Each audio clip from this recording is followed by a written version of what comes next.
is offense. Yan, nakikita natin, maganda pasahan ng bola. But also on the flip side, yung depensa, yung pagiging isang team o nagtutulungan is not only on the defense, on the offensive end, it can also be on the defensive end. That's why Alaska's #1 on defense, because there is no I in team, there's also no I in defense. Ay, hindi ba? Ay, iba yun. But of course, Luigi Trillo saying that he's so glad to see his players sharing the load, dividing the work amongst themselves. And Coach Norman Black, very focused on Alaska tonight. He would really want to be the first coach and for Toketex to be the first team na makatalo sa Alaska here in the Commissioner's Cup. Ball game is underway. Toketex is in immaculate white. Samantalang Alaska, they are in fighting red. Mabuti na lang aces na sila yun, hindi na milk mint. Kasi may ice of milk mint. But you know, I'm trying to remember, and if my memory serves me right, yung first conference, di ba yung Alaska rin ang tumutol dun sa maganda yung taon ng Toketex? So, ito na naman, their paths cross once again. Pero babalik na rin natin. Pinabaliktad natin ngayon.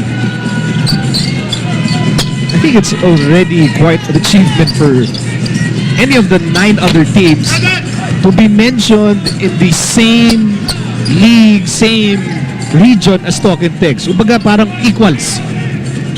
You can't say that for a lot of teams. Yes, and it also just shows that a lot of people have a short memory in terms of like already putting teams dun sa barometer ng Toketex. Dahil alam naman natin how dominant Toketex has been. Cyrus Baguio, good pass for JB Casio. Is that a very clear proof of the kind of teamwork that Alaska has? You know, they like to move that basketball. They're successful when they move that basketball. Marami namang maaaring gumawa ng kanyang sariling tira or to be able to create his own shots. But you make basketball so much easier when you're able to move the ball around. Here's Dozier to Tony De La Cruz. Babalik at Dozier. Shot clock reads 12. Over to Sunny. And Sunny will miss. Ball goes out. It will go to Toketex. Question. Go.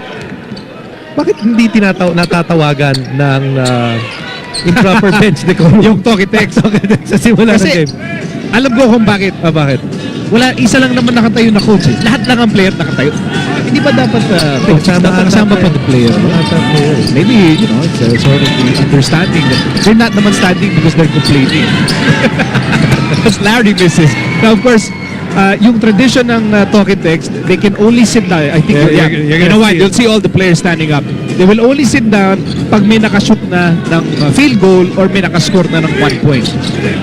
So, as long as Toketex has no points on the scoreboard, those players will remain standing. That's going to be offensive goaltending. Yes, that's a good call. Hindi na hawakan ni Benson yung bola, but he actually was able to touch the ring itself. Once he touched the ring or the board, natapos nagalaw yan, automatic that's offensive goaltending, or rather defensive goaltending. By the way, that tradition na nakatayo yung mga teammates, one of those Ateneo things na dinala ng coaching staff ni Coach Norman Black dito sa Toketex. Not sure how it contributes to winning, but it's a tradition. As Kelly Williams gets it off. Has not made a lot of field goals dito sa konferensyang ito, si Kelly Williams, but his teammates quite happy that he made that one. Pwede na silang umupo eh. Tagal-tagal din yun. Oh, pero sabihin din natin, Coach Shot also one of the guys, even na nandun na si Coach Shot, ginagawa na yan ng because he had that Ateneo coaching staff with him already. Yeah. Tama, correct. So 9-2 ang ating score, and Alaska is now on top by 7 points. And a strong start so far for the Aces, who are trying to keep their record unblemished dito sa Commissioner's Cup. It's Benson against Sunny at the post. Monasher to Aban. Aban to Benson. And Benson goes in and he is fouled. So there, kanina nakita mo dito yung ating field goals. One thing that has given problems dito sa Toketex in this conference is actually their poor field goal shooting. And you saw it at the start of this game. They start out 1 out of 4.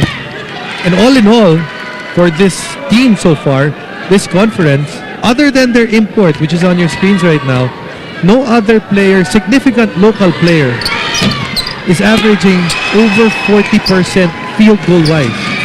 Laking bagay nun. You need to say, this Talk and Text team, uncharacteristically is off to a slow start. I mean, they're 2-2. Maybe you can say yung unang-unang game nila against Baralco, pwede mong knockout yun because I think they only had like 2-3 days of practice prior to that game. But it's, 2-2 pa rin yan to start the tournament. You can also attribute that to nawala rin yung change of pace nila. They used to have Ali pick to change the pace of the game, the mood of the game, to change the look defensively. Now, without Ali, hindi napapansin. But now you can say, tuloy-tuloy yung dimension na binibigay nila as a unit. And now it's 11-2 in favor of the Alaska Aces. Here's that play. Cyrus to Dozier. And Dozier with one fake, one move, 2 points, and we'll take this timeout. UFL's Action TV International. Let's bring in Jessica Mendoza. Miko, consistent defense ang pinapahanap ni Coach Norman Black sa kanyang mga players. Pinaalala niya na tapos na ang celebration, tapos na ang training, and it's game time all the time. And they can't lag behind other teams just because their minds aren't in the moment. Si Coach Luigi Trillo naman, pakiramdam na kapag talk and text ang katapat, given na motivated ang mga players niya. He's also confident that their system is beginning to hold up, and as long as hindi sila mahay sa mga panalo so far and stick to the values that they're developing as a team, they can go all the way. Jessica mentioned that, yung Alaska, because Talk and Text sa kalaban, they're automatically motivated. I suppose it applies to all the other teams in the PBA, as Jared will miss. And I wonder kung kailan darating yung panahon as JV stops here, na yung hindi na natin pag-uusapan yung Talk and Text in a very revered tone. Kumbaga, pat outside na sila, and you have to wonder kailan And as we see another goaltending on the part of Benson, you can see he's actually there inside the ring even. Hinawakan niya na yung bola sa yung ring. Sinututo pa galing sa ilalim. I think when you ask something like that, Migo, it's more of maybe you just go enjoy it while it's there, because it doesn't happen often that you have teams that dominate for this long. Yeah, no? Yung talagang they have this run going, and I mean, as long as they don't miss a playoff, then that run continues. Yeah. Tony fires a three. Long rebound. It ends up with Laddie Funachet. It's 13-4 in favor of Alaska. We are near the midway point of the opening quarter. Jimmy, good pass for Kelly. Napatawa ni Kelly yung bola, and it's a blessing in disguise because it leads to a possible three-point play. Kelly Williams, a guy that has struggled scoring-wise so far this conference. Gotta get him involved. Jimmy does a good job right here. Pero inilag ni Kelly yung bola, but now that the shot blocker is gone, you have a chance to finish strong. Exactly. Kelly Williams does. Foul on Sunny Toss, and that will be the second personal against Sunny. Kelly could not complete the three-point play. Lamang pa rin ng Alaska ng 7 points.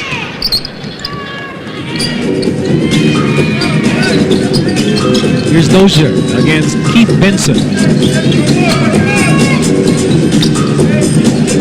It's one-on-one. Import. Laban sa import. And Dozier kicks it out. Tony pulls up and scores.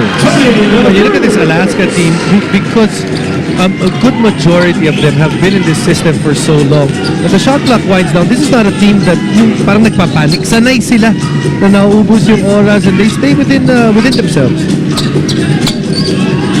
Shot clock reads 8 for Talk and Text. Here's Jared Dillinger. Dillinger, back pass for Kelly. Shot clock winding down. 2 to shoot. Good defense by Alaska. But Benson got the rebound and he is fouled. Meron siyang 2 free throws. It's a common theme this conference para yung Alaska Aces. Good defense is what's been their staple.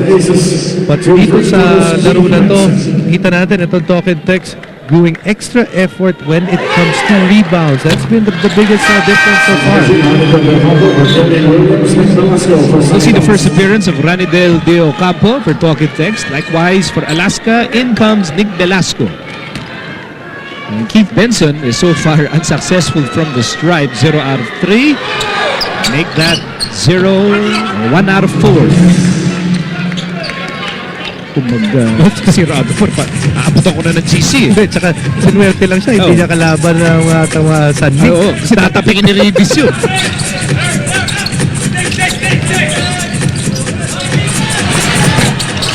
Oh!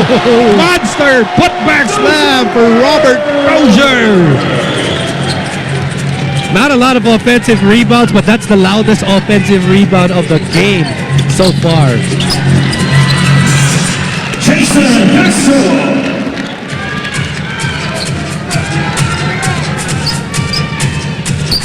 So 5 minutes to go in the opening period. And here's Big Velasco to Tony. Shot clock reads 10. Runner by Tony De La Cruz. He got his own miss. Cyrus thought about the 3. Bagong shot off for Alaska.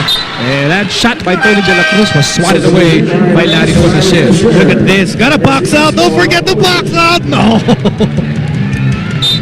I mean, the imports that we have right now, if you don't box them out, you're going to be in their screensaver. He will be immortalized on YouTube. We've had this discussion before. You know, kids no longer know what posterized means. Means you're put on a poster. What is a poster? Cyrus Baguio will step out. And Rondon Ontiveros will take his place. Pasa kay Gabby Espinas. Handoff kay JV Casio. Back to Gabby Espinas. Look at that ball movement for the Aces. And even with a miss, that was a quality shot by Gabby Espinas. Quality shot. Tapos nakita natin, para sa Alaska Aces, not giving up even after nakuha na yung bola ng talk and text. Here's Espinas. Almost, but not quite. Para kay Gabby. But you gotta love the courage. Here's Dillinger. It's Espinas against Benson. Wow, Espinas giving up a lot of height here. You were talking about courage. Tama. Laki ni Benson eh. Basta wag lang mawala ang tapak. Pwede ka maubusan ng foul, wag lang mawala yung tapang. Here's Benson. Well, so far, Espinas' defense is working on Keith Benson somehow. One pa rin ang Alaska, 17-9. Under 4 minutes to go in the first. Rondon for 3. And no! Yes, sir! I was ready to say in and out. And the ball says, no, quiet, quiet, quiet. And it went in for Dondon. Everything going well now for Alaska. They've got 20 points on the board. Ibig sabihin, offense sila doing in pretty good shape, and defensively have kept Talk and Text at bay, giving up only 9. Nick Velasco with the rebound. Pocket Text still in single digits here. Sa opening quarter, JD. Crossover, three-pointer, no go. Takbuhan ng Pocket Text, Jason. The blur to Ryan Reyes. And Reyes will miss, but somebody pushed Ryan Reyes on that play. Against JV Casio is first. Big roar from the crowd because of that man. RJ Azul. Hindi si Calvin Bueva. Another pass para dito sa Alaska Aces. Again, moving the basketball. Already para dito sa Alaska Aces, out of their 9 field goals, they've already had 4 assists. So half. Not bad.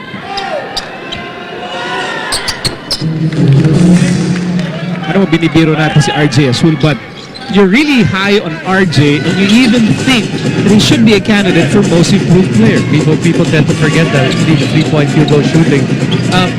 We had a discussion about this, and when you look at RJ Azulas, Kevin Bueva, gets fouled. It doesn't matter if you're an Alaska fan or a Talking Text fan. With Calvin Bueva, sulit ang ticket mo. Let's see what happens here. Now that is a foul. There's no need to complain that it's a foul on Ranidel. Yes, Ranidel did hold on to him. Anyway, you were saying about RJ Azul, which we will talk about after this timeout. Alaska lamang, 2011. Great point guard battle in the offing between Jimmy Alapag and JV Casio. Could say the present and the present. Yeah, But absolutely, But yeah. when we talk about that, obviously Jimmy on the wrong side of 30 slipping the other way. Si JV naman, he's a guy that people are looking up to right now na maaaring gumawa that can do wonders. And you would think for JV to be successful, he has to learn or see kung ano bang naging ginawa ni Jimmy for him to be successful, because both of them di naman kalakihan, but then you know that they've had their success in the PBA. Jessica? Okay, well, Jimmy told me na napansin daw niya na pag sila yung katapat ni JV Casio, mas gumaganda yung laro ni JV. And so when I talked to JV, sabi niya, it's because special for him to play laban sa TNT. Na triple effort niya talaga yung laro niya. But he also buys into that whole no eye in Alaska. Sabi niya, the reason he plays so well is because he feeds off his teammates' energy, guys. I think JV has always been the type of player na hindi niya para bang hinihiling na, give me the ball because I want to score 28 points. It's just that if he could, but he's just not that kind of a player. Okay, and let's palawakin pa natin yung usapan.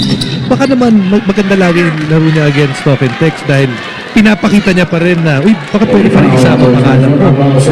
What, sa Gilas? Yeah, because, you know, a lot of people, not necessarily parang diehard JV Casio fans, but just people who admire how JV plays the game, ang feeling nila, you know, JV should have a spot there, or at the least, be able to compete for a spot sa Gilas, but, lang naman, bansa tayo ng mga point guard. Tsaka ang dami natin. Ang dami talaga. And you know, yung, let's say, yung iniisip nyo na, ba't di kasama si JV Casio sa mga point guard, kahit maraming point guard? I mean, that is a problem for most teams, even in college, even in high school, because that's the easiest spot to play. At saka ang ano dyan sino tatanggalin mo? Yeah, yeah, tama. Raba misses. RJ Hasul trying to save the ball, good effort, but the ball will stay with Talk and Text. So going back to what we were talking about regarding RJ Hasul, bakit tingin ko he should be one of the front runners for most improved player, as well as or at least mga dapat pag-usapan, because ang daming pwedeng sabihin ng front runner, because when you look at what he's done with Alaska, you can almost say that if RJ had gone out of the PBA this year, people might not have gone, nasa na si RJ Hasul? Hindi siya hanapin. Hindi siya hanapin. Right. Pero ngayon, he's such a vital cog para sa Alaska. Maybe not as vital as the Beast, but vital nonetheless as the blur goes in and he is fouled by Abueva. What about paying good money to see kung sino mas mabilis? Si Abueva o kaya si Jason Castro? Look, I would pay good money. Mapanood ko lang sila mag one-on-one. No, sir, race to 12. Oh, pero walang postihan. Wala, bawal. Dapat facing the basket. Do you buy the argument that Calvin Abueva potentially could be like a Jason Castro? Oh yeah, I mean his ceiling right now that What ceiling? yes. Now that we can see already na, kaya niya palang gawin lahat ng ginagawa niya sa college, sa pros. So, it's almost undeterminable yung ceiling. Remember, this is a guy that led the NCAA in both points and assists. Nuts.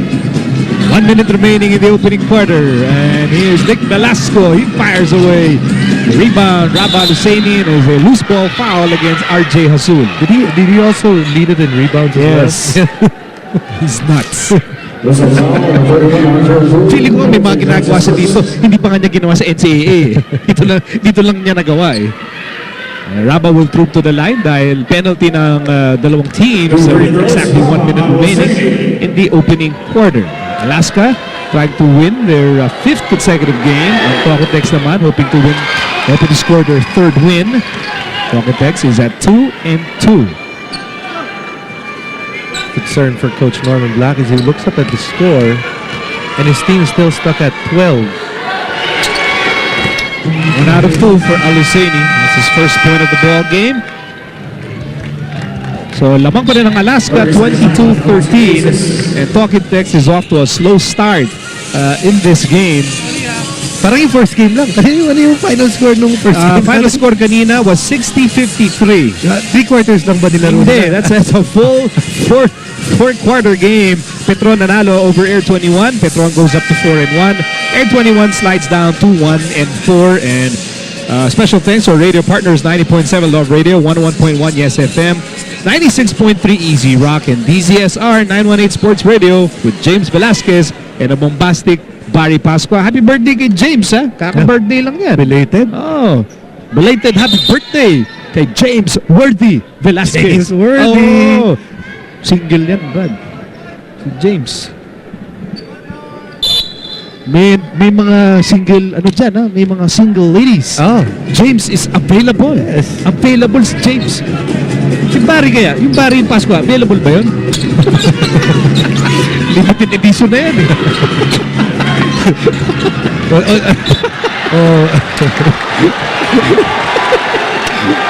Marami pa akong mga jokes pero hindi ko pwede kami. Maya-maya na. Magalit. Oh, okay, under a minute remaining in the opening quarter. Here's Nick over to Hazul. That's the time to shoot for Alaska. Doing the right thing here, being patient. Here's RJ.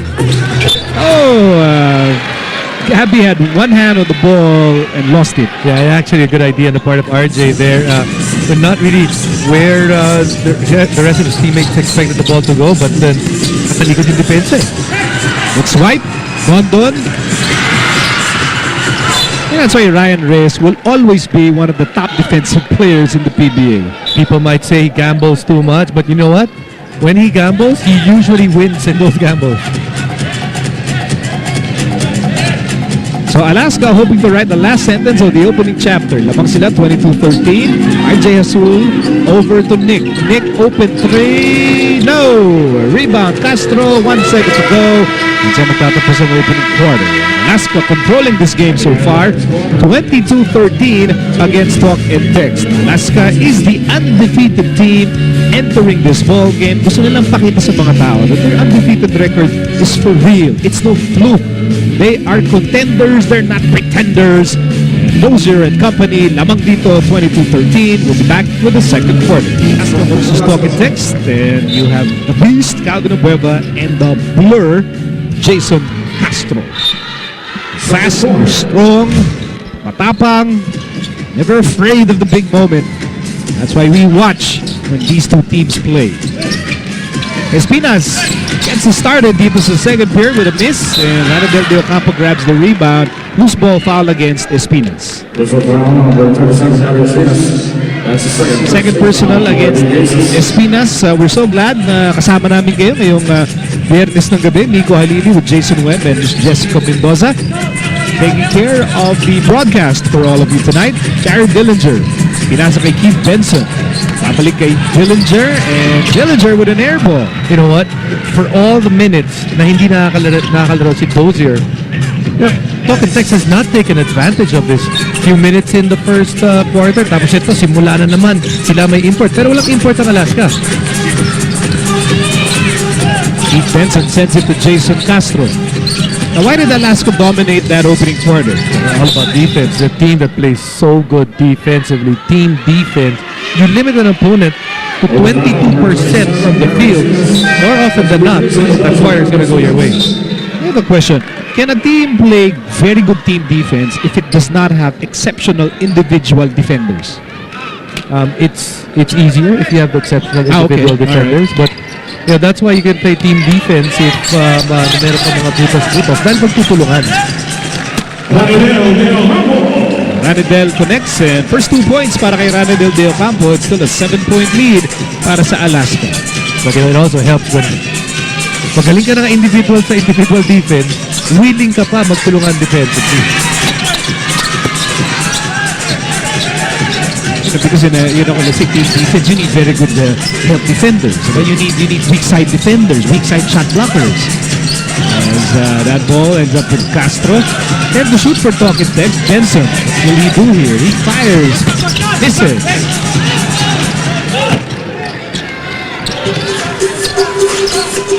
Aldrich Ramos fires and scores. Aldrich Ramos coming off the bench here para sa Alaska. Gotta give credit to these Alaska Aces. Again, no import on their side. Dahil dalawa na yung foul na import nila. But they've kept in step.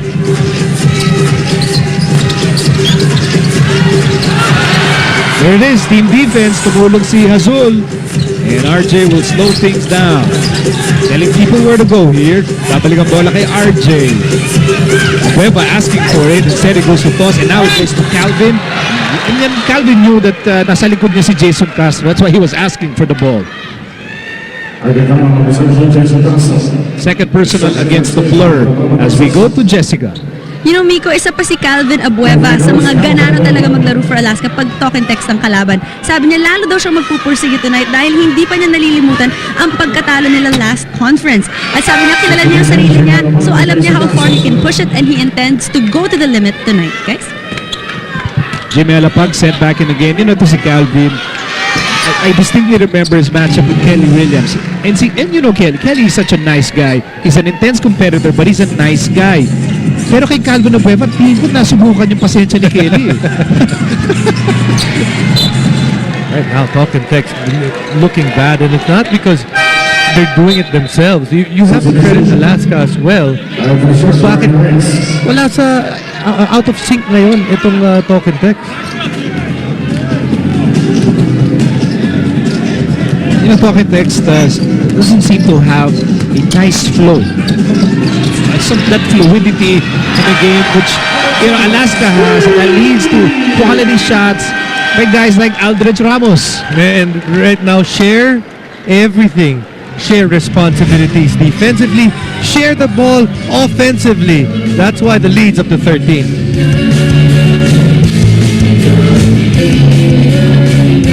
Titles dito sa Barangay Active. We're having that actually in the first district of Parañaque. That's tomorrow. Garden City as well sa Sabak Court ng San Dionisio. Yung isa naman sa San Dionisio. Jessica, what do you have?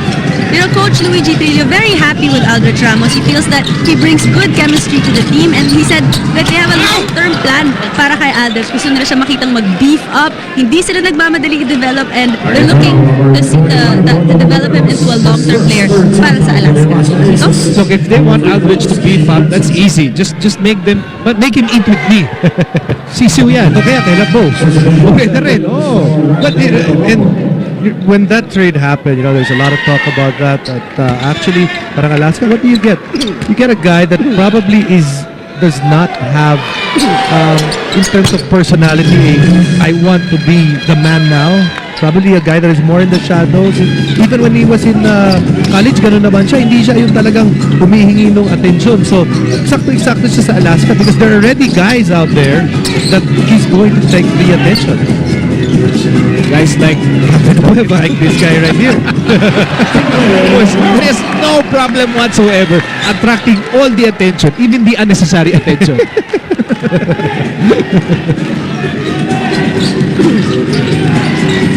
Here's Jared Dillinger, who's also attracting some attention because of his hairstyle as he sends it to Larry. Larry for three.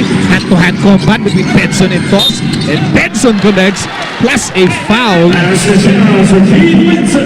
When you look at Keith Benson, yes, malaki siya, mahaba siya. But kailangan mo rin pag malaki ka, mahaba ka, you have to impose your will strength-wise. Finally able to do it right here. Able to get the contact and the 2-point. Now that is the third personal against Sunny Thurs. So yeah, this can be an issue for Alaska. You have Dozier with 2, Sunny with 3. Dozier is back in the game. And si Sam Eman will check in a moment. But Benson misses the bonus free throw. It's a huge problem for them para sa Talk and Text. 7 free throw na yan. Ang kanilang namintis sa laro na to. Dozier on the left side. Here's Azul. Hesitation move. And Jimmy keeping in step. Shot clock down to 6. Bola na kay Azul pa rin. Here's Dozier. Shot clock down to 2. Dozier has to shoot and misses. The Text down by 11 big points. 4 minutes going by in the second period. Good pass to Jimmy. Good pass and also a good job on the part of Benson to evade guys that were actually trying to draw the charge. And that trims down Alaska's lead to 9 points. It's Abueva against Harvey Carey. First time ni Harvey Carey in the ball game. Dondon on the right side against Larry. 8 to shoot. Dondon trying to escape. Just good job on the part of Dondon, using his body, using his offhand to create proper separation. Back to an 11-point lead for the Alaska Aces. Jimmy sets up Larry Fonacher here.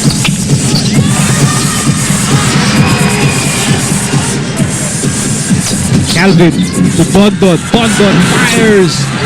Rebound, Benson.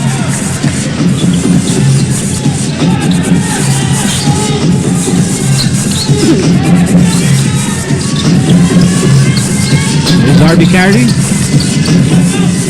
Benson wants that ball against Dozier. Probably knows that Dozier has 2 fouls already. There's top move. Benson certainly attract the floodlight and he scores. But he's got a lot of touches dito sa ating first half. So many attempts on the part of Keith Benson. You know, he's got the free throws and the field goals. Ang kailangan yan, again, the locals have to shoot better para dito sa Talk and Text. 9 to shoot para sa Alaska. They're still on top. 32-23. Azul.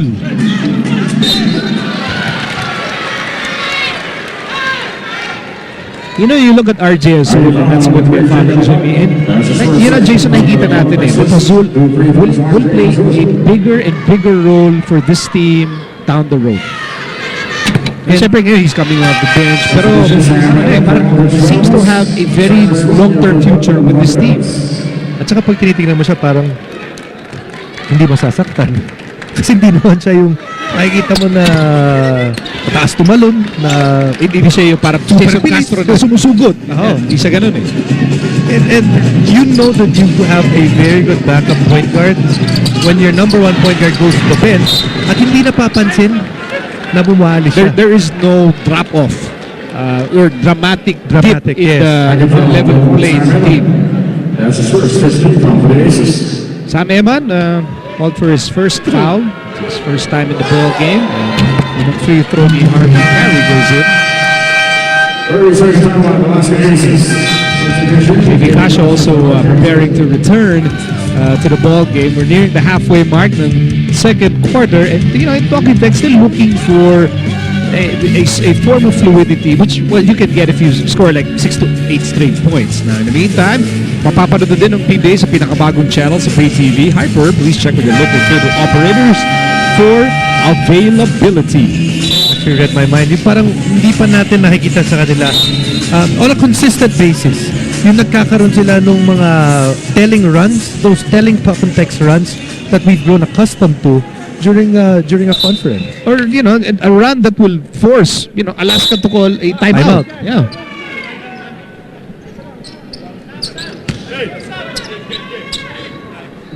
So, the guest on the line is Harvey Carey.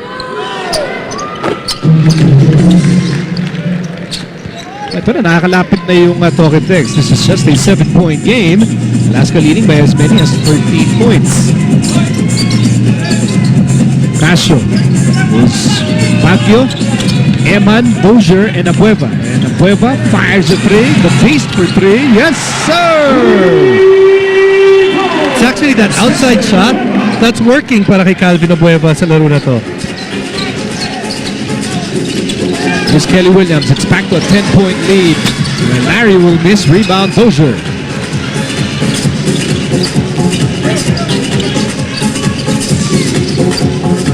Oh! What was that? Actually, 2 guys in the same area, both guys thinking that the other would be getting the basketball. You don't see that often, ang miscommunication ng tatlong tao. Normally, dalawa lang hindi nagkaintindihan. Ito, nakakapanibago to. Bench points going the way of Alaska. And usually, Talk and Text, you know, they're the team that just has all that power in that bench. They're always deep.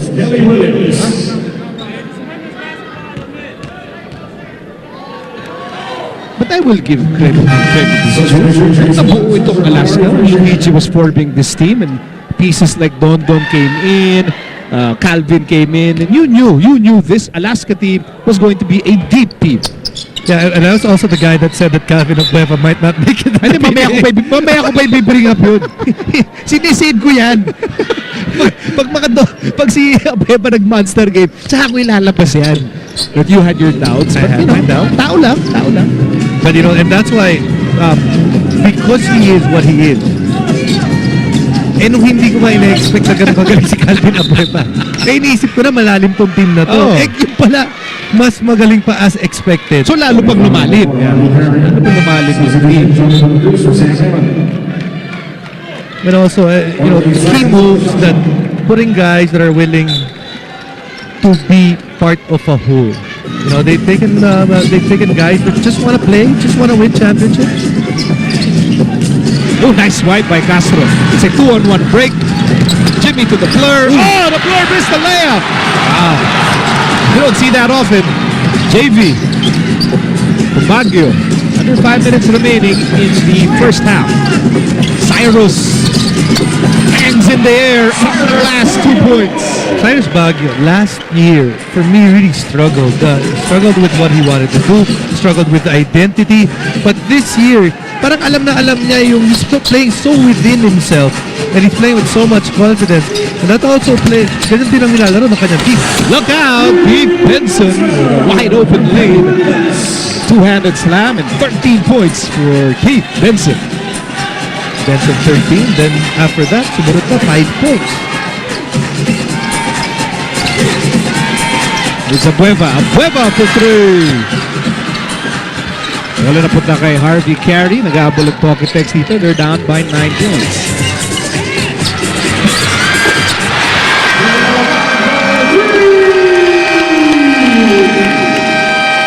Yun, sunod-sunod na puntos. The talking text. Jimmy Alapag, when he's bringing down the basketball, you already have to play defense on him. These are two steady guys. I mean, you won't call them electrifying players, but they're effective, they're steady, even keel. Ano ba yun? They're hindi sila nag-wild when they score baskets. They don't thump their chests and they don't go bananas when they score slam dunks, but they get the job done. Those numbers, the numbers speak for themselves, for these two guys na talagang, ano pa hingin mo? Mating energy pa. Cyrus misses. No, but then it's more of a personality thing. As Castro steps on the gas, that is energy. Oh, si Kelly wanted to slam it home. So what, these two teams, I don't think they need it because the way they approach things, and that's why nakakabilib din to sa Alaska, no? The way they approach things, it's very businesslike. Alaska, with so much youth, you'd expect them to be yung up and down. I mean, outside of maybe Calvin, a lot of their guys are pretty even keel. Normally kasi when you say young talented team, it has a tendency to become reckless. Reckless. So Diba? or Out of control. Parang ganyan. si Calvin lang. Calvin, nasa iyo na lahat. Buti nag-iisa lang siya. And Sonny Thurs running over Kelly Williams. That would be the 4th personal against Sonny. We're still in the 2nd period. So they roll the dice and hope that then have Sonny inside. Let's see what happens here. You see Sonny tries to go through. Could have gone either way. And that is a relevant development para sa Alaska. Here's Benson. Good box out by Tony De La Cruz and Cyrus Baguio. And Dozier, good job of staying away from the foul, but at the same time, doing enough to disrupt the shot. This is just a 5-point game in favor of the Aces. And Dozier, nice scoop shot. Bong Rabs, Ang bong din ng oops na yun. Bong Rabs sa kabila eh. Ayaw niya makita ng gano'n. Jimmy's shot, I think, was partially deflected by Dozier. Wala ngayon ng Alaska. Here's JV to Cyrus. Cyrus! No!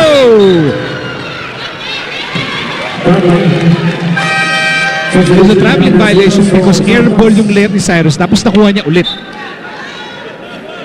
Good job by Harvey Carey scampering down in defense.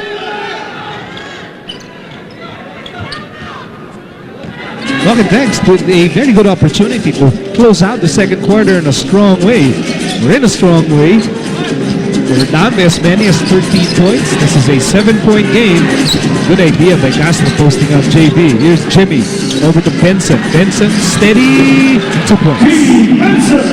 15 points. Dami niya mga puntos. Hinahanap siya ng mga teammates niya.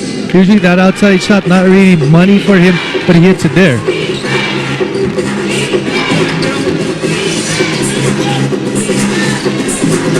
Here's Cyrus for 3. Ganda close out the part of Jason Castro to actually make Cyrus change the trajectory of that shot.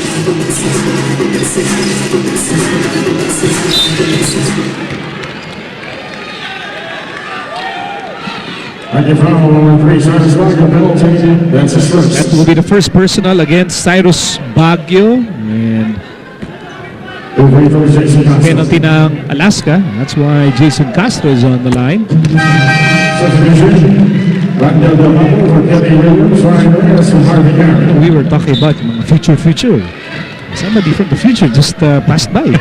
Kevin Alas. May interview siya ng ating radio panel in a moment over DZSR 918. That guy will be in the PBA soon. Of course here, because his father is part of the Alaska coaching staff. Older brother.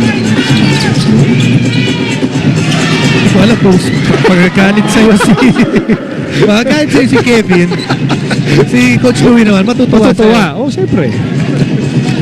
Jimmy to Benson. And Benson will miss. Rebound Dozier. Gotta go strong. You have to make the defense foul you. That's a strong move. That is a strong move from Skyrus. Yun, kita mo, umilag siya nung last second. Bakit? Pero he attacked from the get-go, and then when he realized I can stay in the air longer, why not? Almost another 3 by Jimmy Alapag, and Benson with a miss. Ryan Reyes with the rebound. Under a minute remaining in the second quarter. Long pa rin ng Alaska. Oh, what a steal! Skyrus on the ball! Skyrus all the way! You know what? Si Cyrus Baguio, pag inaagawan ka, it's almost embarrassing the way that he does it to you because ang linis. Not the first time that he's done this. Cyrus Baguio on one, and offensively, highlight play. But you know what? Cyrus Baguio, he can make highlights on both ends of the court. Defensively, that's a highlight as well. That wasn't a swipe. That was highway robbery. Yung tipong, kung ikaw yung naagawan, mahihiya ka magreklamo sa referee. Because you know, deep down in your heart, malinis yung steal. Yes, and yung masakit doon, yung sakit yung harap-harapan eh. And he didn't do it again. A scrum. But not on Thurs. That's Jason Castro. Yes. 45-36, Alaska on top, and here's Ranibin. Nothing that pass, and great anticipation by Dozier. Alam mo, parang nangyayari dito. Strange. We always say that Rocket Text, mga import nila, hindi naman sila nangangailangan ng bola. But it almost seems that it's the locals that are passing off looks that belong to them. Here's Espinas. And 1 second to go. Castro at the buzzer. Oh! Yes, sir! Pambura and sa agaw kanina. And Jason Castro does the right thing. Diretso dug out. That's good.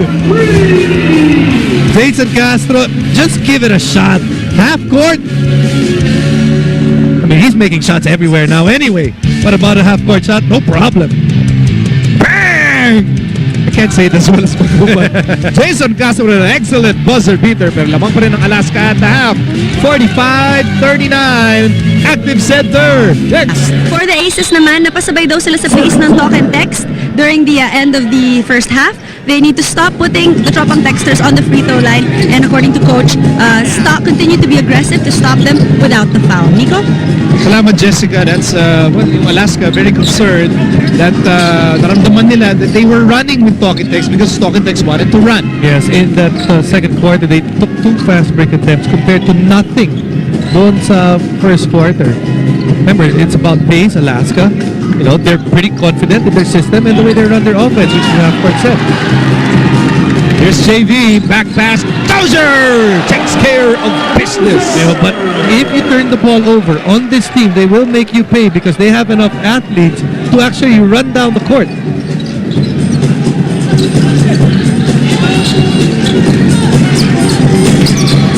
Here's Kelly Williams.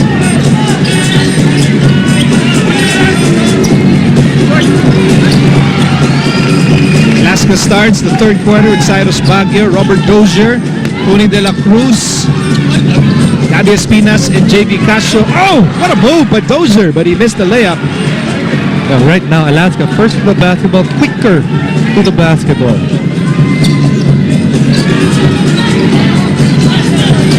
Here's JV for three. Early timeout. You can see it anyway. Coach Norman sees it. Sino yung may mas gana sa simula ng quarter na to? Talk and text came out so flat. And taking full advantage is Alaska. Turn the ball over. Okay, JV just realizes, gotta make the right decision. Give it to the big man. Easy 2 points. You can see right there, maganda na yung play na yun. JV can pass, and JV can shoot. JV can do a lot of things. A lot of things well para sa Alaska. It's now an 11-point lead for the Aces, 50-39. What a start by Alaska here in the third quarter. Kanina sinabi ni Jessica that they're looking for that extra pass, but sometimes when you look at talk and text, they're giving up good shots, and by giving up those good shots, they actually put themselves in trouble. So I want to go back to actually a play earlier. Larry was able to get to the paint, had a favorite shot of his, a running jumper, gave it up to put it in the corner, and that actually, what happens is, nawala sa forma yung opensa nila.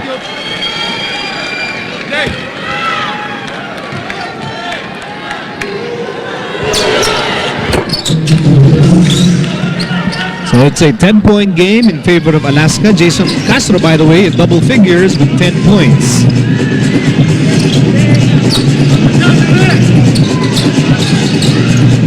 Here's Castro.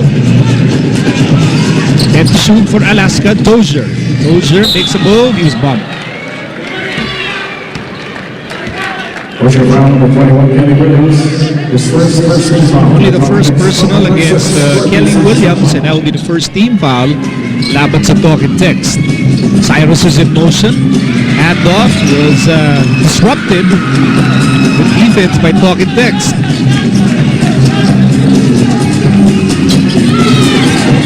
Couple texters have Larry fires a three.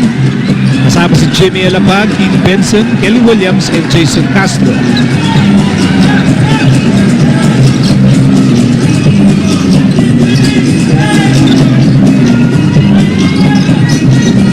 Dozier, handoff, JV.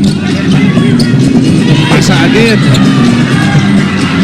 Excellent pass, excellent two-man game between JV and Dozier. Just a nice rub screen on the part of Dozier, and then just slipping slowly at the paint. This is a 12-point lead para sa Alaska, nearly matching their biggest lead which they established in the first half, 13 points. Yeah, you're going to put two words that actually don't go hand in hand, or at least haven't gone hand in hand in a while. Lost and talk and text offense, because that's what we're seeing right now. That's what you're seeing right now. Oh! Dozier erases that shot by the blur. And here's Cyrus, and yung bola na tapik palabas. Is that what you're seeing? Is this talk and text team right now, do they look lost? And it helps if some guys going to block shots na nandun na, layup na. It seems that they're looking for an edge right now that no individual has been able to give to them. This is Alaska's biggest lead. 14 points, which matches the total output of Robert Dozier, 14 points. Tony De La Cruz stealing that ball away from Fonacier. And here's Cyrus on the move. And Cyrus, hang time against Keith Benson. Cyrus at his best. I mean, sometimes you just have to find a way to score. O kaya makahanap ka ng butas. Is it Wow! pinalanding 7-footer? We'll give you another look because it deserves another look. Speechless. I think Skyros has the ability to stop gravity and time and Benson. We'll be right back.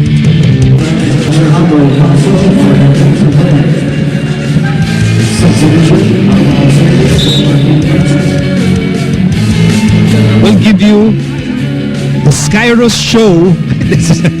Skyros highlights galore from this game. Kanina, hang time 1. This was hang time 2. Wasn't enough that he stayed longer in the air than Ranidel. Okay, let's up the ante. Kumbaga, higher degree of difficulty. Jessica, what do you have for us?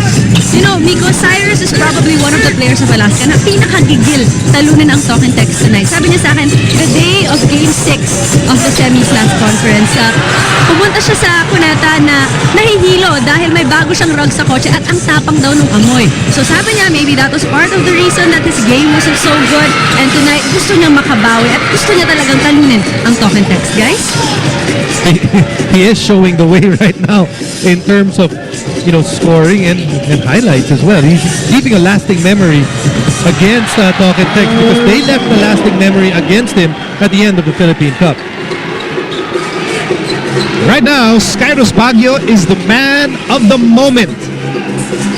And this Alaska team just pummeling Talk and Text dito sa third quarter. Truth be told, they've been pummeling Talk and Text since the start of the game. Raba Luceni with a much-needed field goal for Talk and Text. Much needed field goal, but you know what Talk and Text also needs? Something gigil. You know, so guys that are, you know, who come in and actually bring the fire back. Because, you know, Alaska still has a pretty good chip right there on their bench that will bring in extra fire if needed.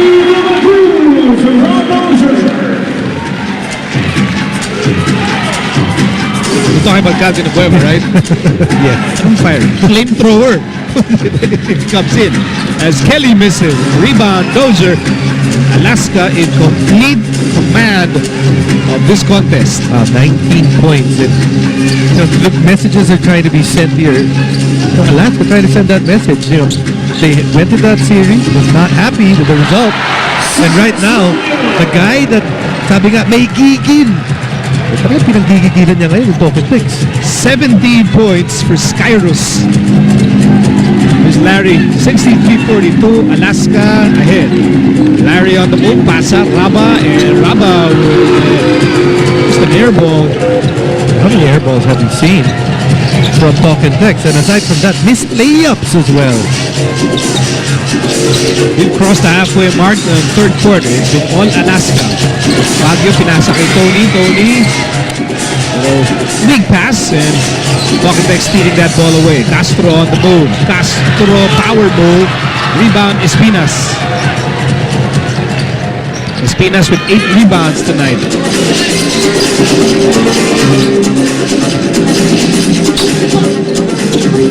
Here's JV. Back down to 10. That's teamwork. There's no other way to describe it. 3 guys sharing the ball. Doing everything that is necessary right now. You can see yung bola na to umikot. 4 out of the 5 guys touch the basketball to get this basket. And the lead is up to, oh my God. That guy, the future of Alaska. It is. At sa lahat ng mga ulala, mahal ng masa fans of the day, mula sa masarap, malaman, mura, at convenient kasi easy to open ulalam, ready to eat ulam para sa masa, mahal ng masa, ulalam, 15 pesos na. So, kita mo naman, ha? Pwede ka manood dito. Miski wala kang dalang baon. May bogji. Sipog na Bogji. Yes. Ulalam.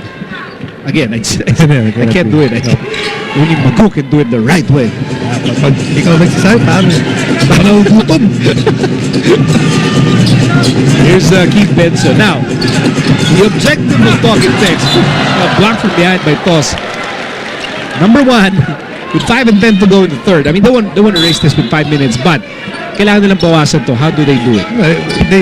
They have to start moving the basketball and also matching the energy of their opponent. Well, you were looking for energy guys like Ryan Reyes, for instance. Ryan misses that shot. Ryan and Ranidel, along with Jared and Pamboy Raimundo is certainly a fire starter for Talk and Text, and they join Keith Benson on the floor. And if you put all these new guys on the floor, if you're a Talk and Text fan, the one thing that you just want to avoid is that although you have new guys, patuloy po rin yung pagpunta nila kay Keith Benson na straight post because everyone is left looking. Great rebound para kay Ryan Reyes. New shot clock for Talk and Text. Jared with a spin. Rebound, Skyros. And just field goal shooting, Nico, 1 out of 12 so far. Oh, look out. It will be last touch on JB Castro.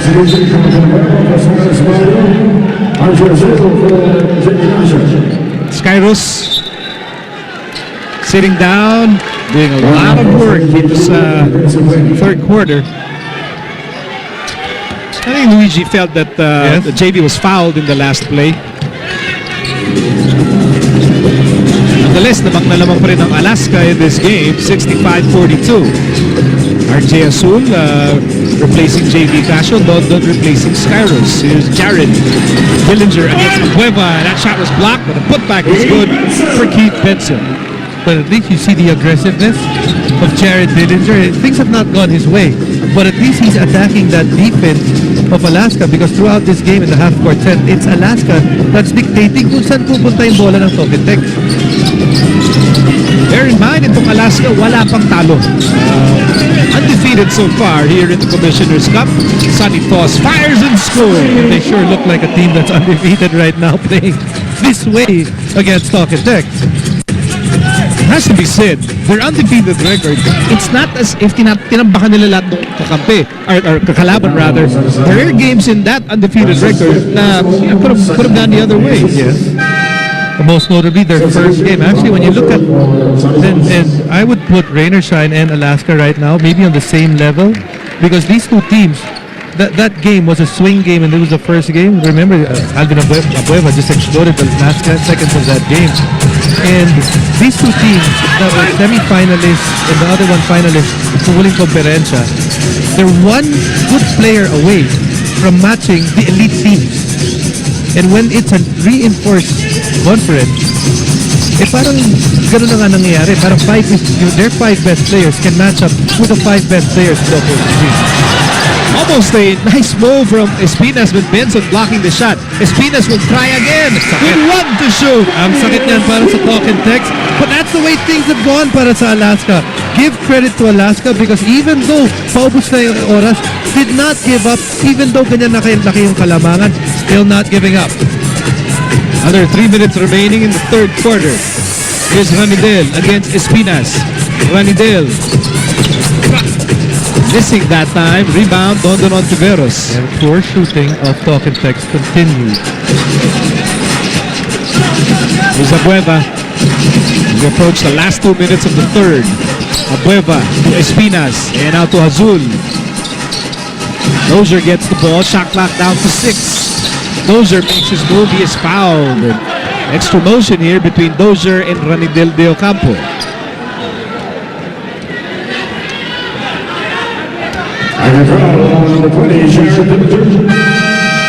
Second personal against Jared Dillinger.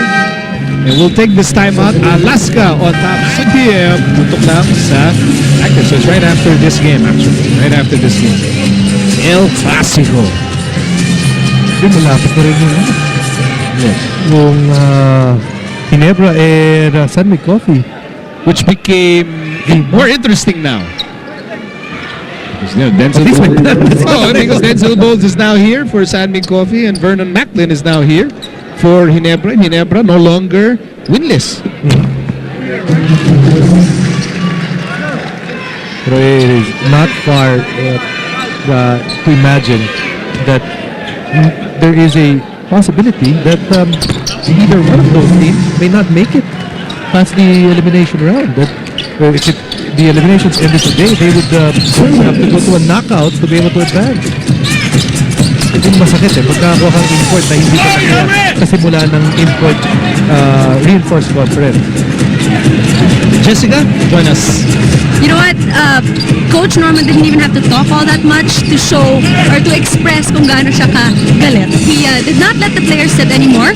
Pinapunta niya sila agad sa court. Sabi niya lang sa kanila, you have to make your decision now. Ano ba gusto niyong gawin? Get your heads together and play good basketball, guys. Pero masakit para kay Coach Norman. Alaska, they're making difficult shots na paubos na yung shot clock. That hurts. And looking at that scoreboard right now hurts. I haven't seen in recent memory any team do this to Token 6. Alaska really laying claim. I mean, we're the best. Yeah, the best team right now. In this conference, we're the best. I'm pretty sure when Jessica was observing Coach Norman, and Jessica, how many years did you cover Coach Norman in Ateneo? How many years? 2 years. And she knows if si Coach Norman, galit na, even without Norman saying anything. So Pamboy sends it to Jared. Ranidel. Doesn't help when they're not making shots that they normally make. Yes. And 2 out of 20 in this quarter para sa Token Tech. Sa paubos ang oras dito sa third quarter. Wow, if you're talking Tex, you just want to watch this quarter end and start fresh in the fourth. But here's Dillinger. 10 seconds ago, Talking Tex can write the last sentence of the third chapter. It's been all Alaska Aces. Here's Jared. Jared for a long two-pointer and still won't drop. And at the end of the third, you know, Alaska controlled this game at the half. Lalo pang lumaki yung lamang nila pagdating ng third quarter. And in that third quarter, it started from the opening buzzer of that third quarter because Alaska, nung nagsimula yung third quarter na yun, they came in with a 6-point lead. And they went into that third quarter in their minds going, papalakihin natin yung lamang na yun. And from the get-go, that lead increased by the minute para dito sa Alaska. Because normally, yung team na naghahabol at the half normally comes out strong. Because you know, nag-usap yan at the half and you want to play strong. And you normally expect guys like Jason Castro, you know, he's one guy who normally responds. If the team is trailing at the half, Jason Castro will lead the charge. Will drive and score and steal and do a lot of things, but that did not happen in the third quarter. It did not happen. And you look at those red marks; those are missed shots. And you look at that 1 out of 5 in the paint. And that's on the right side. That means that he's making layups with the right hand and he's missing. So, you know, he's one of those factors na wala ito para sa Token Tex. Seems like a long ways. It is 29 points. But you know, we've seen stranger things in the PBA. I think it's pretty strange to see Token Tex struggle this way. As we welcome into the fourth and final quarter. So it's Ranidel, Ryan Reyes. There's Ranidel scoring. Kasama si Harvey Carey, Keith Benson, and Jason Castro. When you look at that, 2 out of 21, kadalasan sabihin mo, yes, sumana shooting na Token Tex. But Alaska has done that to the entire league so far this conference. Best in defense in terms of giving up points and also in terms of defensive efficiency.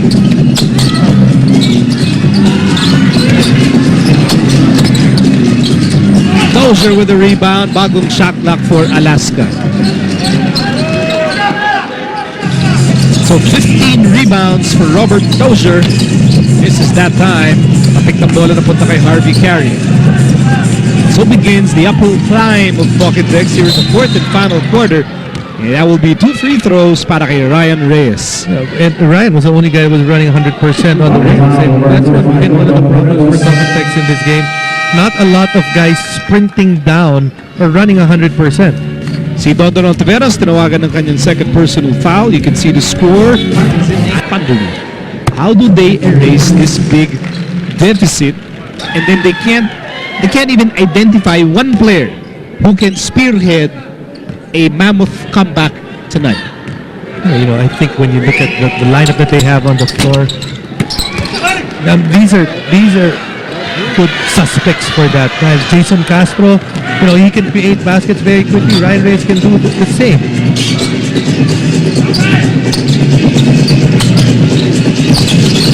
London, Dozier. Shot clock winding down once again para sa Alaska. 3 to shoot. Dozier spins, fires, no go. Dozier, 16 rebounds, and he scores a basket. He has 20 points. 20 and 16, gaya na nabanggit mo. And also, able to get points. Pag hindi siya binabantayan ng malaki, I think that's important. All the imports right now, unlimited height. If you're being guarded by a local, majority of the time, you should have something positive come out of that. Unless, of course, you're being guarded by a local that's the same size as you are. Or kasing lapad ni Bo Belga. Thereby, you are excused. Jessica, what do you have for us? Sabi ni Robert Dozier, his teammates make it easy for him to play basketball. At this point, he knows what they like to do and what they don't like to do. At sabi niya, nakakatulong din na he feeds off his own defense. Pag maganda yung depensa niya, gumaganda din yung opensa niya, guys. The essence of team play. Alam mo ano yung papel mo in the scheme of the team. In other words, you don't make it like, this is about me. Yes, I'm the main man. It's about me. Yes, but also it starts with the willingness individually of a player to do that.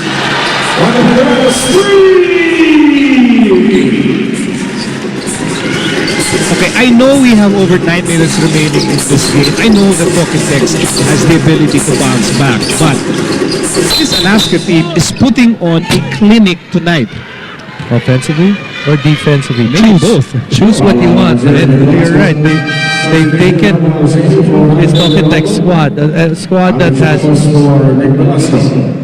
been a mystery in terms of solving to many teams, and they just came out with a blueprint today of how to be able to shut them down offensively. Here's Ryan Reyes for 3. Yes, sir. Pokétex will be a lot more of those kung gusto nilang makabangon sa larong ito.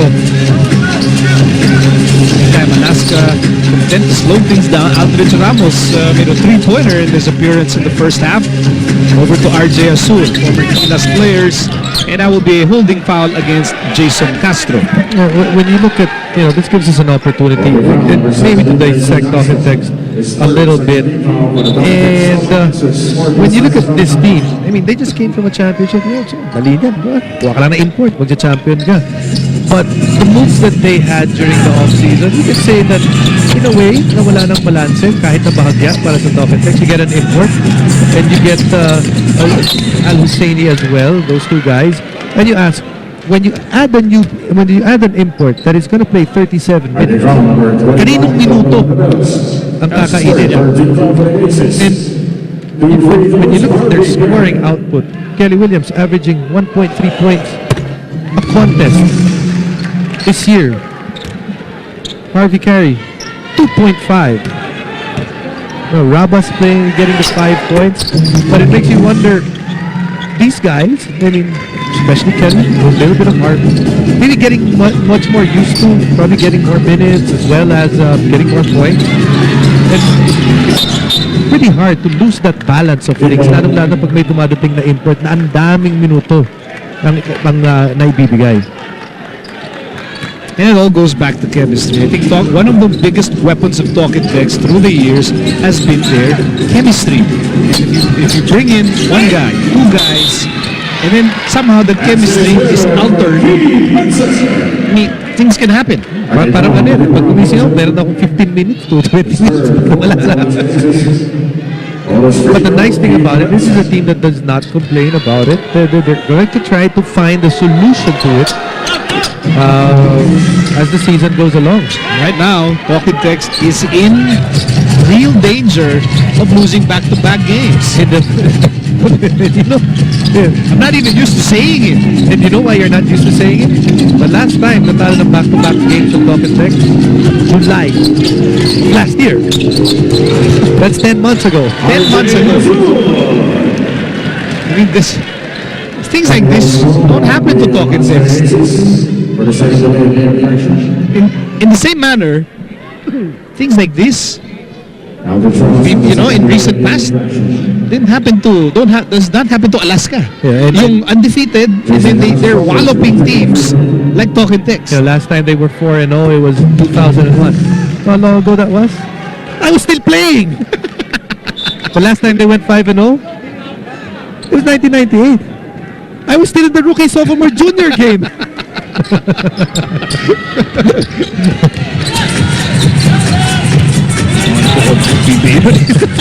and that was actually in 1998. That was actually the Centennial team, if I'm not mistaken. And sakto rin. Meron din binubuo na national team nun. The All-Star game was the national team against a selection. Yep. So, nasa panahon ng Alaska. Dozier. I mean, the way they are sharing the ball tonight, it's just effortless. It's like automatic for them. And it helps that Talk and Text defense is not as good as at least advertised for today's game. This RJ Azul, forward pass a bit too forward for RJ.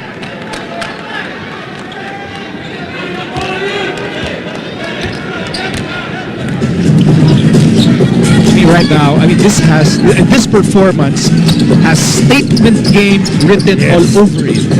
Statement to Talk and Text. And also statement to everyone. the entire To league everyone. pagkatapos niyan. Dahil marami siguro nagtatanong o has a doubt in their mind na parang sorry no? Wala yan.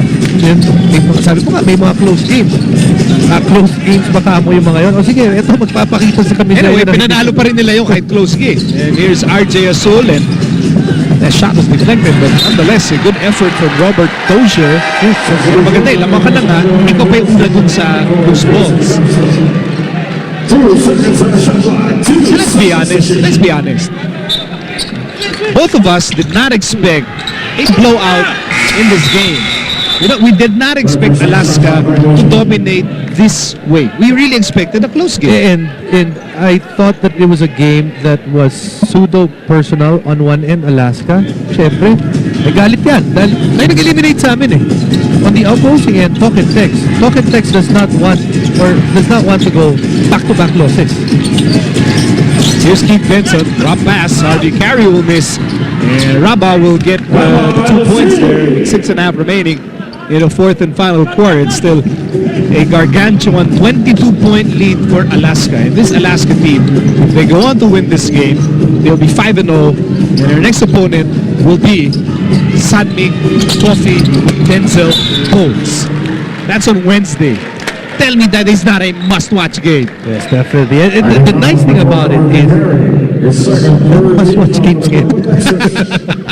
Dami talaga eh. Like I know, our very good friend Magu. He's ecstatic. He's so amped for as we look at Marcus Doughton. He's having fun. Hey, come on, Marcus, come on. This game's not over. Somebody give him Sunday coffee. No, but like Magu is so excited for Sunday when Petron meets Barako because he thinks it's personal. A game on Sunday. What is it called? The replacement? Nakalimutan ko. Expendables. The Expendables. Yan ang tawag niya sa Barako. The Expendables. Meantime, loose ball. Aldridge Ramos grabs it. Body language. Layo ng body language. Why? Describe the body language of Talk and Text. Talk and Text, they look like a team that has given up today. They look like a beaten team already. At least on a 5 guys on the floor, there's 1, 2, or 3 guys at a given point that does not match the body language of Alaska. Body language that says, okay, dadagdagan pa namin itong labang na to. Nakatagulin ko pa itong bola na to. The score. Yeah, because itong Alaska doesn't look like they're ready to relax. They're hungry. You know, they got a taste of playoff basketball all the way to the semis. And they want more. Remember that semi-series, marami nagsabi, masisweep yung Alaska. No chance, no prayer against Talking Text.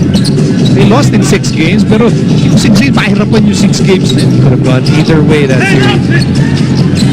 Aldridge. These are confidence boosting minutes and moments for Aldridge Ramos. Again, the pickup of Aldridge is huge for this team because you get a no-nonsense guy that is of height. You don't have actually, the one thing that they did not have is marami silang 6'7", 6'6", but cannot stretch the floor very far or not agile. Marami naman silang malalakas na katawan na agile pero hanggang 6'3" lang ang limit. So now they finally get a guy that's agile, that's about 6'6". So it gives more dimension to a team that is already loaded with extra dimensions. Multi-dimensional players. Under 5 minutes to go in the fourth and final quarter. Again, kanina yung Petrol Blaze Boosters beating Air 21 60-53. That was a low-scoring game. Petron moving up the score in 1. And Air 21 sliding down to 1 in 4. Has Alaska played Petron yet?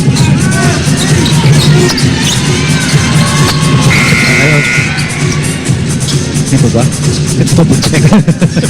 Yes, Larry! Kasi kanino ba natalo yung Petron no? Because that's gonna be a huge game as well. Jimmy getting the layup. If I'm not mistaken, they have yet to play.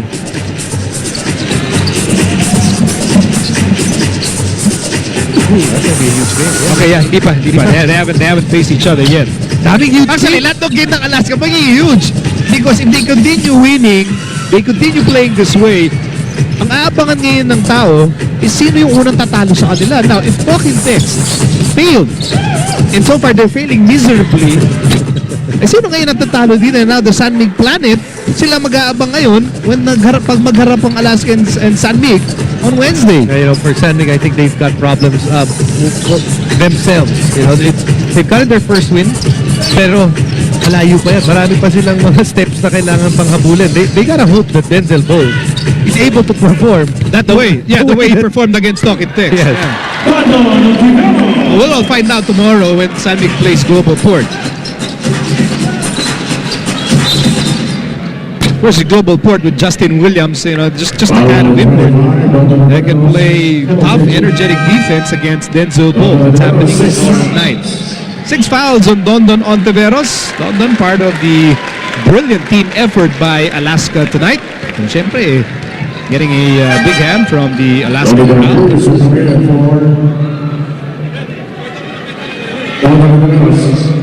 Our Presto Cool Under Pressure play brought to you by Presto Coolant. Prevents overheating, works better than water alone. Now in a cool new packaging featuring Robert Tauger.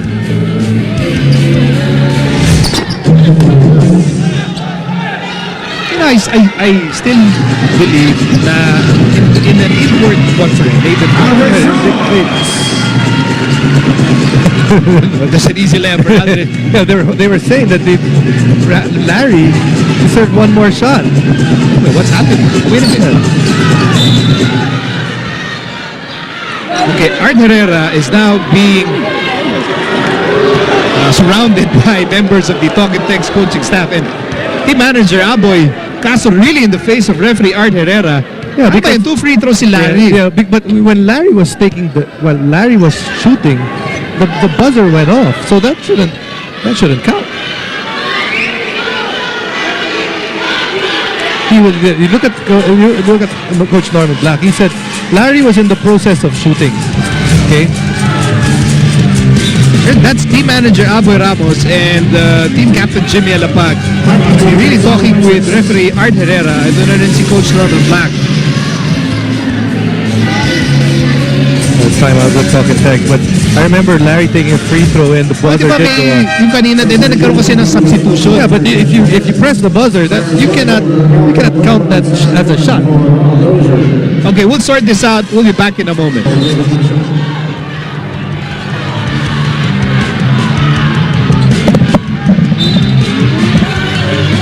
The Alaska fans are euphoric, but right Yeah. now the Talk and Text fans are confused. Yeah, I mean, it's probably due to an academic, what happened there, but and this is not going to be.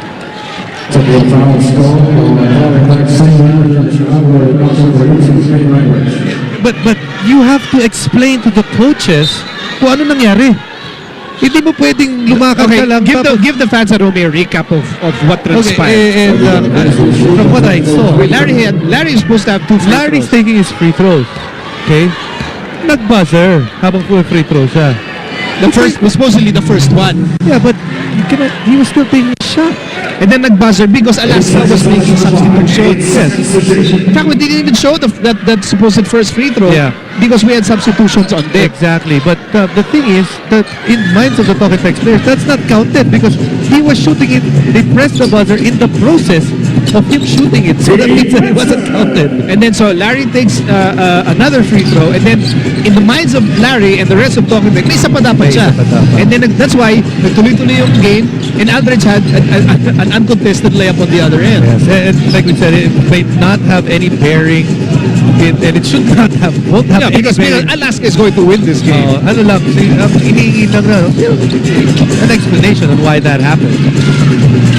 Naturally, may kasama na rin frustration yun. Naturally, on the part of the Talk and Text players and the coaches. Because, I think frustration, but also, of course you'll get frustrated, but there are rules. Let's not change the rules. okay. On a macro level, parang prinsipyo. Dun sa play nung kay Larry Funesher. And explain. Explain. I don't know if they were able to explain. You know what? That doesn't taint the fact that Alaska dominated Talk and Text dito sa laro na to. Dominated in a huge way. Heath Benson. Daming free throws. You know, here's the huge disparity. 34 free throws compared to 10. That's 34 for Talk and Text. Yes. Problema, 14 free throws naman yung minibis ng Talk and Text.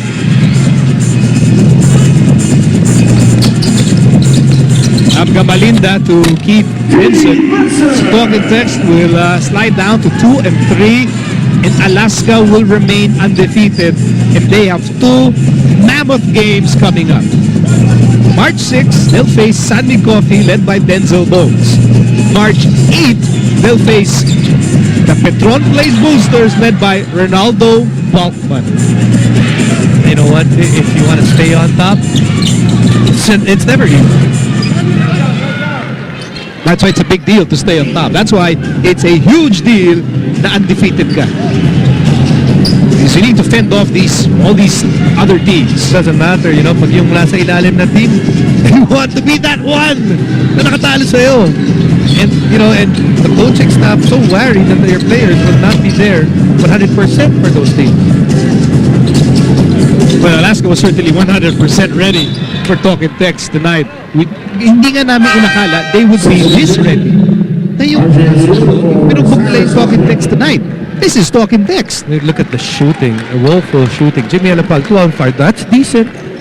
Well, Kenny Williams, 2 out of 7, that's not good. Benitez, 2 out of 6, that's not good. Larry and Jared, not good at all. 0 out of 15 combined.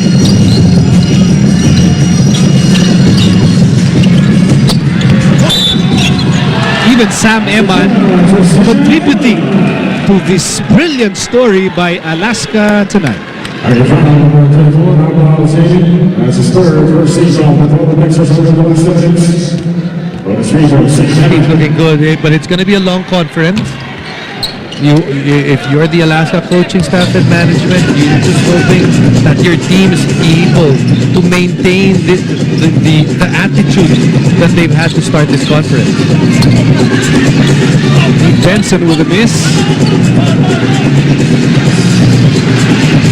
Wow, the Alaska Aces the toast of the town, undefeated going into this game, and they will remain undefeated after this game.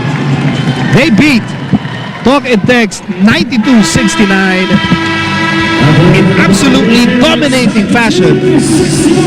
And Jason, I think you and I can agree. This was a statement game and a statement win for the Aces. Exclamation point right there. Best start in the last 15 years with imports. 5-0 so far is the Alaska Aces. But it's not because their import is dominant. Hindi eh. Ang nangyayari dito, yung import nila, sakto lang dun sa ginagawa ng mga locals nila at nagtutulungan yung dalawa. So team effort para sa Alaska and winning over Talk and Text 92-69 and and it's not like a one-time deal for Alaska that they use team effort to win. I mean, they've been doing it since the start of the Commissioner's Cup. Yes, team effort offensively and I just want to reiterate, the team effort defensively is what is taking Alaska further. Dahil magandang ikot ang ball nila offensively, but pero mas importante yung depensa nila na nagtutulungan sila. All the teams that they've played so far, they've had teams that scored 60, 70, at isang beses pa lang ata tumatapok ng 85 na mistake. Okay, kanina pa tayo hinihintay ni Skyros. Skyros, totoo ba yung sinasabi naming dalawa na yung team effort ninyo ang nagpapanalo sa inyo tonight? Tama ba yun? Oo naman, makikita mo naman sa mga teammate ko eh. Hindi lang naman isa, dalawa, tatlo. Ang importante sa amin, nagtutulungan kami. We play as a unit talaga, defensively and offensively. Cyrus, kanina sinasabi ni Jessica nung kinausap pa niya na gigil kang kalabanin ulit yung Talk and Text dahil pakiramdam mo you weren't 100% nung last game nyo ng semifinals. Okay na ba itong pambawi para sa'yo? Oo naman, yun nga, medyo masakit nga yung pagkatalo namin, lalo na ako sa part ko na nung masyado mahaba yung minuto ko tapos 3 points na ako. So, sobrang gigil talaga ako para makalaban tong Talk and Text. Okay, Cyrus, alam namin tuwan-tuwa yung mga Alaska fans dahil undefeated kayo hanggang sa ngayon. Bakit di mo silang pasalamatan sa kanilang pag-support? Sa Gatas Republic, maraming salamat sa suporta nyo, sa mga players nyo, tsaka hi sa father and mother-in-law ko sa QC, sa yung kambal ko, Summer and Sky. Thank you. Okay, maraming salamat, Skyros. Papatuloy sa on time. Tayo sa oras. So, again, the final score, 92-69. Alaska really dominating this game over Talk and Text. For Jessica Mendoza, Jason Webb, I'm Miko Alili saying goodnight from the Big Dome Active Center. Next.